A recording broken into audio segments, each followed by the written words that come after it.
स्वागत है आपका घूमती निगाहें हमारे चैनल में। मैं हूं आपका दोस्त विनय कुमार सिंघल। आप देख रहे हैं घूमती निगाहें। वर्षा सत्र शुरू होने से पहले प्रधानमंत्री नरेंद्र मोदी ने संसद के गेट पर आह्वान किया, संसद कैसे चलनी चाहिए। देखिए एक रिपोर्ट। दोनों प्रोएक्टिव हो तो बहुत ही प्रोडक्टिव होते हैं,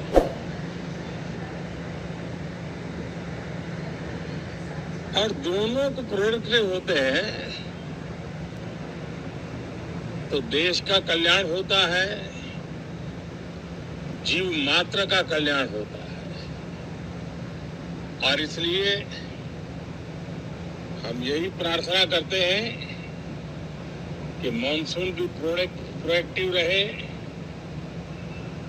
मॉनसून सत्र भी प्रोडक्टिव रहे। साथियों, पिछले एक महीने में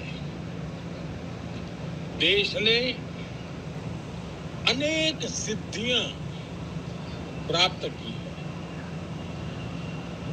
और देशवासी गर्व से भर जाए, इस प्रकार की सिद्धियों का सिलसिला चला है। चाहे राष्ट्रीय हो, अंतर्राष्ट्रीय हो, और अब तो अंतरिक्ष भी हो। एक प्रकार से भारत के लिए गर्व के पल रहे हैं। पिछले वर्ष मॉनसून सत्र के ठीक पहले भारतीय नागरिक इंटरनेशनल स्पेस स्टेशन पर पहुंचा था, और कल ही परसों भारत का एक युवा स्टार्टअप, उसने बहुत बड़ी सिद्धि प्राप्त की है। विश्व के कम ही देश हैं जहां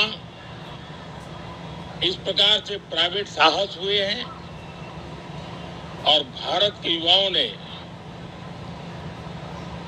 अंतरिक्ष में नई उड़ान भरी है। बहुत बड़ी सफलता है। और ये जो स्काईरूट स्टार्टअप है, उसमें जो नौजवान काम कर रहे हैं, मुझे बताया गया उनकी पूरी टीम की जो एवरेज एज है वो सिर्फ 28 साल है। ऐसे नौजवानों ने ये काम करके दिखाया। मैं किसी 56 साल के नौजवान की बात नहीं कर रहा हूं, मैं देश के ये स्टार्टअप ने 28 के एवरेज वाले नौजवानों ने अंतरिक्ष में भारत का झंडा गाड़ दिया। उनको तो बधाई है ही है, लेकिन ऐसी बातें जो हैं जो भारत को आत्मविश्वास से भर देती है। विश्व में भारत का प्रोफाइल सर्वमान्य, सर्वस्वीकृत बनता जाता है। साथियों, ये संयोग नहीं, ये एक संदेश है, और बड़ा मजबूत संदेश है कि हमारे देश के युवाओं की क्षमता और उनकी आकांक्षा अंतरिक्ष जितनी असीम है, इससे बड़ा संदेश देश के लिए कोई और प्रेरणा नहीं दे सकता है। साथियों, जो रिफॉर्म एक्सप्रेस पर सवार होकर के आज देश चल पड़ा है, उसी का नतीजा है कि भारत के नौजवान इतना बड़ा साहस कर पाते हैं और सफल भी हो रहे हैं। साथियों, पिछले दिनों राजस्थान में बहुत बड़ी ऑयल रिफाइनरी देश को समर्पित की गई। पिछले कुछ सप्ताह पहले एक सेमीकंडक्टर प्लांट यानी तीसरा देश को समर्पित किया गया। अभी कुछ दिन पहले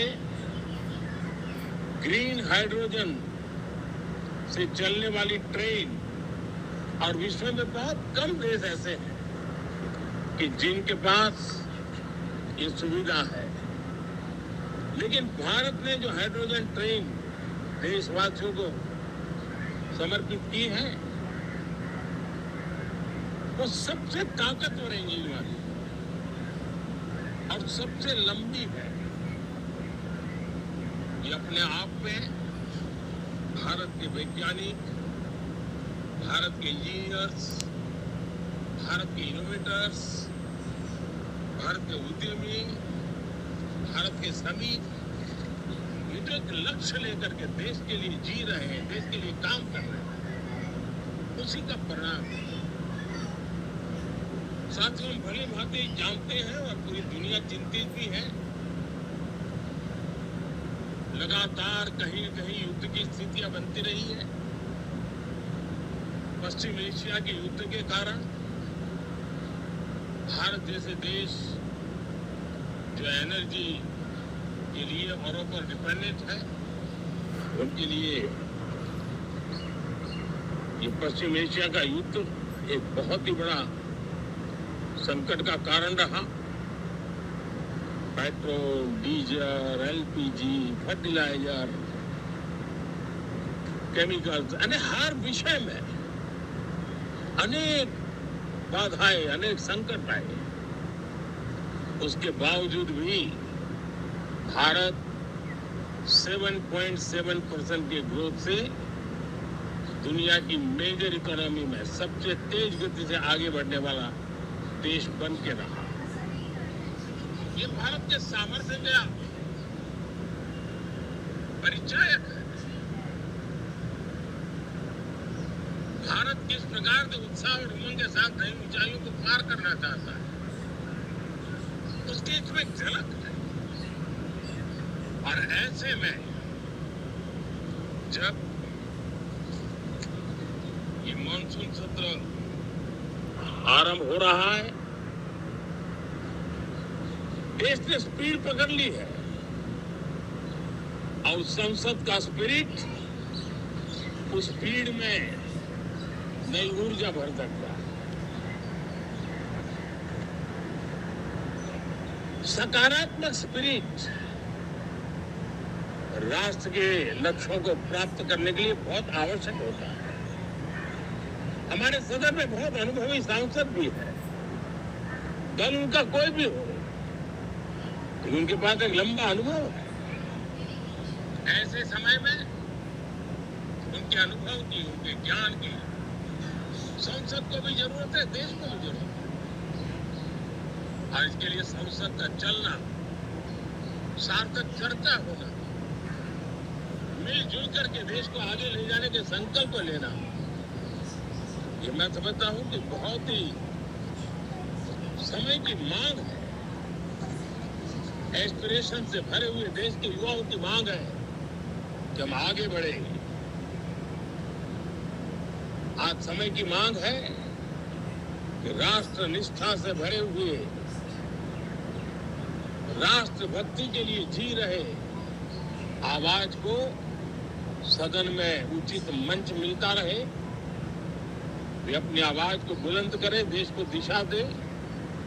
और इसलिए मैं आशा करता हूं और मुझे पक्का विश्वास है, जहां तथ्य होते हैं, जहां तर्क होते हैं, वहां तूफान के लिए जगह नहीं होती है।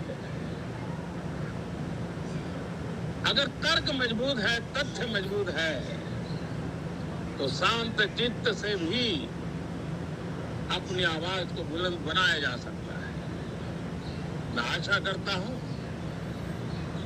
तर्क और तथ्य के साथ सदन की चर्चा को समृद्ध किया जाए, हर आवाज को अवसर मिले,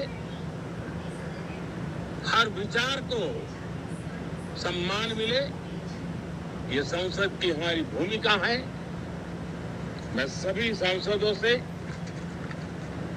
बढ़ चढ़ करके इस सदन में हिस्सा लेने के लिए निमंत्रित करता हूं।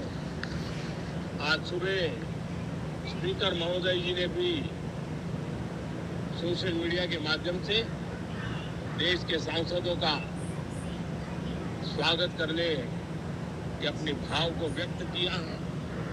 मैं भी उसमें अपना स्वर मिलाता हूं।